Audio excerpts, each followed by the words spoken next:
Hello বন্ধুরা, আজকের আমার রেসিপি হলো ব্রেড দিয়ে পিৎজার রেসিপি। তোমরা কি কখনো বাড়িতে ব্রেড দিয়ে পিৎজা বানিয়েছিলে? আর সেটা কেমন লেগেছিল আমাকে কিন্তু অবশ্যই জানাবে।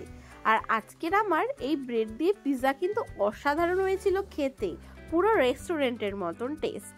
তাহলে চলো দেখে নাও। প্রথমেই আমি নিয়ারেস্ট একটা দোকান থেকে বা তোমরা বেকারি থেকেও নিতে পারো, আমি একটা ব্রেডের প্যাকেট নিয়ে এসেছিলাম।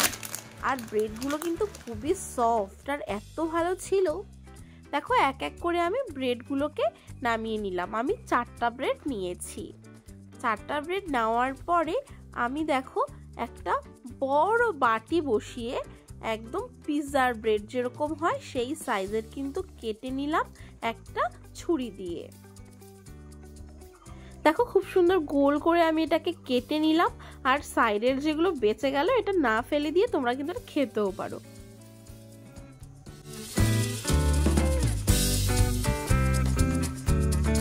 দেখো খুব সুন্দর কিন্তু গোল হয়ে গেছে। এরপর দেখো কি রেডি করেছি, পেঁয়াজ কুচি, ক্যাপসিকাম কুচি, টমেটো কুচি, আর আমি নিয়েছি চিজের একটা কিউব। এরপর আমি বসিয়ে দিলাম ফ্রাইং প্যান আর দিয়ে দিলাম এক টুকরো বাটার। বাটারটা ভালো মতো প্যানে আমি মিশিয়ে দিলাম। আর এখানে আমি উপরে দিয়ে দিলাম ব্রেড। আমি কিন্তু গ্যাসটা এবার অফ করে দিয়েছি। এরপর আমি 1 টেবিল স্পুনের মতন পাস্তা পিৎজা সস উপরে মাখিয়ে নেব। খুব ভালো মতন করে এটা কিন্তু আমাকে মাখিয়ে নিতে হবে যাতে টেস্টটা দুর্দান্ত হয়। দেখো মাখিয়ে নিলাম পুরোটাই খুব ভালো মতন। এরপর আমি দিয়ে দিলাম স্যান্ডউইচ চিজ, যেগুলো স্যান্ডউইচের মাঝখান বরাবর দেওয়া হয়। এটা দেওয়ার পর আমি উপরে কিন্তু ছড়িয়ে দেব টুকরো করে রাখা ক্যাপসিকামগুলো। দেখো খুব ভালো মতন ছড়িয়ে দিয়েছি। এরপর পেঁয়াজ কুচিগুলো কিন্তু আমি খুব ভালো মতন ওপরে ছড়িয়ে দিলাম। আর বেঁচে আছে আমার টমেটো, সেই টমেটো কুচিগুলোও কিন্তু আমি খুব ভালো মতন দিয়ে দিলাম। আর এরপরে আমি যে কিউবটা নিয়েছিলাম চিজের, সেটা খুব ভালো মতন দেখো ঘষে ঘষে ওপরে দিয়ে দিলাম। আর আমি পুরোটাই দিয়ে দিয়েছি, কারণ চিজ যত বেশি হবে পিৎজার টেস্ট কিন্তু তত দুর্দান্ত হবে।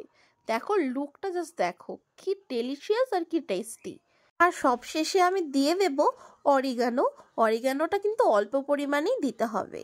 দেখো অরিগানোটা উপরে ছড়িয়ে দিলাম আর দিয়ে দিলাম চিলি ফ্লেক্স। এটাও কিন্তু আমি অল্প পরিমাণে দিয়েছি। এরপর আমি 5 মিনিটের জন্য কিন্তু গ্যাসটা অন করে দিয়ে ঢাকা দিয়ে দেব।